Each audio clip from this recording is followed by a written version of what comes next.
Les voy a contar la historia de cómo China, de ser un país conquistado por fuerzas extranjeras, similar a México, dividido y literalmente violado por los japoneses en la Segunda Guerra Mundial. Busquen en Google la violación de Nanjing. Y con un partido comunista que tenía un solo líder, que se sentía el Mesías, llamado Mao, que iba a salvar al pueblo chino. A ver si esto lo recuerda algún gobernante. Y en vez de eso logró que 20 millones de chinos mueran de hambruna por sus malas políticas públicas que implementó siendo el líder supremo.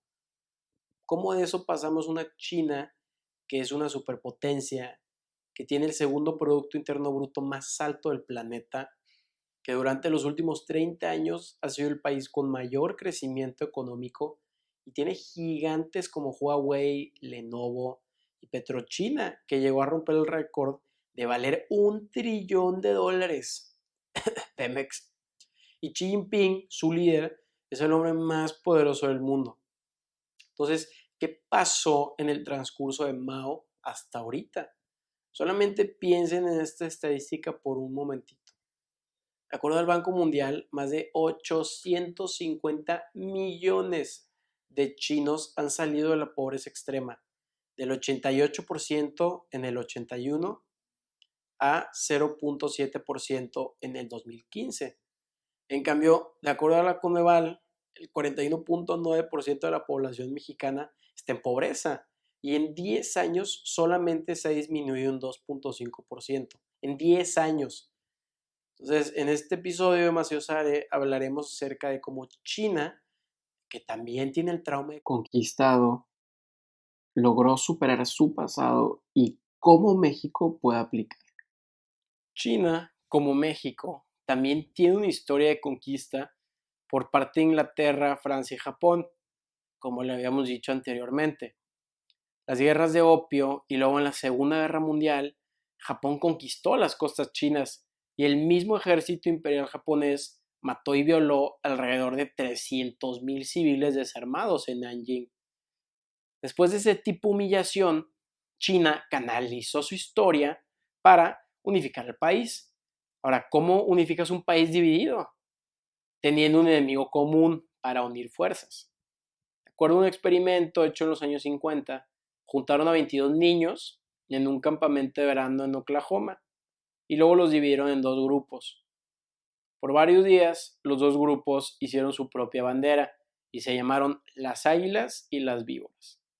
Estos grupos hicieron actividades como senderismo por separado, mientras se conocían y después empezaron a competir en contra, en actividades donde solamente un equipo puede ganar, como el béisbol y el básquetbol. Finalmente, se dieron cuenta que los dos grupos se volvieron tan agresivos en su contra que uno quemó la bandera del otro, mientras que el segundo equipo se metió a las cabañas del otro grupo y vandalizó su propiedad. La conclusión es que sin conocerse antes del campamento, las águilas y las víboras se hicieron grupos unidos que no solo se crearon su propia cultura y bandera, sino que se solidarizaron en contra de una fuerza externa, como decía, sin antes haberse conocido. Y esta analogía se puede usar en China. Este país usa la humillación nacional que fue el ser conquistado para recordarle a sus ciudadanos en libros de historia, días feriados y discursos políticos que un país dividido, la corrupción de sus oficiales, que se vio en las guerras de opio, y la falta de nacionalismo fue la razón por la que un país extranjero conquistó China. Y este miedo constante a ser conquistado es una manera de manipular a la población china a modernizarse y a sacrificarse por su país, volverse nacionalistas como las águilas se unieron en contra de las víboras. Cuando haces que tus enemigos sean la corrupción y los extranjeros, logras movilizar un pueblo porque creas un enemigo común. ¿Nunca has escuchado la frase el enemigo de mi enemigo es mi amigo? Esto no es nada nuevo. Lincoln También tuvo un Día Nacional de la Humillación después de su guerra civil. En cambio, México ha tenido invasiones por los franceses, tuvo a Maximiliano como emperador y fue derrotado por Estados Unidos, perdiendo más del 50% del territorio mexicano. Las últimas dos guerras se pudieron haber evitado si México hubiera leído su himno nacional cuando dice: mas si osare un extraño enemigo profanar con su planta tu suelo.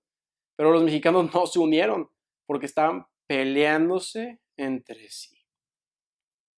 La intervención francesa que trajo a Maximiliano se pudo haber evitado si los liberales y los conservadores no se hubieran peleado por 3 años.